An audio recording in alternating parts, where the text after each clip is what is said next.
ሰላም ለእናንተ ይሁን ቅዱሳን፣ እንዴት ናችሁልኝ? ይህን ማለዳ ለሚሰማኝ ሰው ሁሉ መልካም ይሆንለት።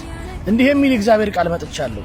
ተነሱ፣ በሩን ስሩ፣ ቅጥሩንም ቀድሱት፣ ይሄ የታረደው በግ ወደ ቤታችሁ ይገባል የሚል መልእክት ይዤላችሁ መጥቻለሁ። በነህምያ መጽሐፍ ምዕራፍ 3 ላይ ሲናገር እንዲህ ይላል፣ የካህናቱ ሴዴቅያስና የካህናቶቹን ቤት ተነሱ ይላል፣ የበጉንም በር ሰሩ፣ ቅጥሩንም ቀደሱት እንደሚል ከዛ በር በኋላ የኢየሩሳሌም ከተማና ቅጥር ዙሪያ በሮቿ እንደተሰሩ በጌታ በኢየሱስ ስም እነግራችኋለሁ። ተነሱ፣ በሩን ስሩለት ለዚህ በግ። ተነሱ፣ ቅጥሩን ቀድሱለት።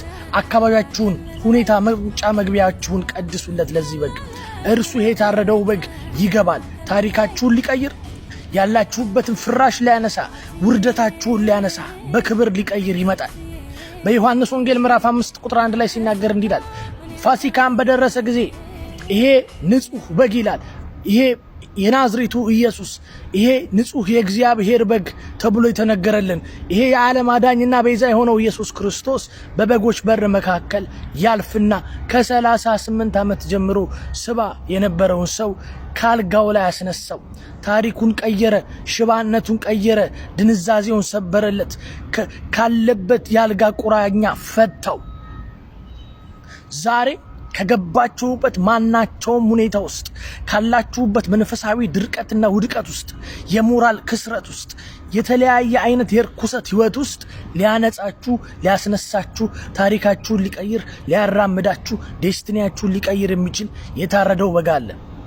ካህናቶቹ ይሄንን ያደረጉት ተነሱ፣ የበጉን በር ሰሩ፣ ቅጥሩን ቀደሱት። ተነሱ፣ መሰዊያዎቻችሁን ስሩ። ተነሱ፣ የእግዚአብሔርን ቃል ገበታችሁን ስሩ።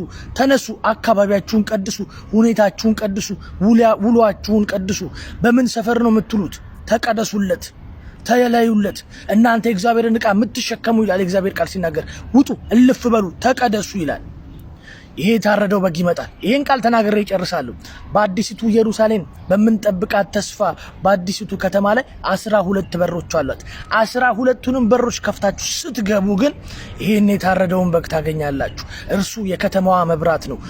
በህይወታችሁ ጥሩት፣ በሩን ስሩለት፣ ቅጥሩን ቀድሱለት። በዛ በር አልፎ የከተማዋ መብራት የዓለም ብርሃን የሆነው ኢየሱስ ወደ ህይወታችሁ ይገባል። ጨለማ ከህይወታችሁ ይገፍፋል። ኢየሱስ እርሱ ጌታ ክርስቶስ ነው። ተባረኩልኝ። እነግራችኋለሁ ደግሜ፣ ተነሱ፣ ቅጥሩን ስሩለት፣ ተቀደሱለት፣ በሩን ስሩለት። የክብር ንጉሥ ወደ ቤታችሁ ይግባ። ኢየሱስ ለዘላለም ጌታ ነው።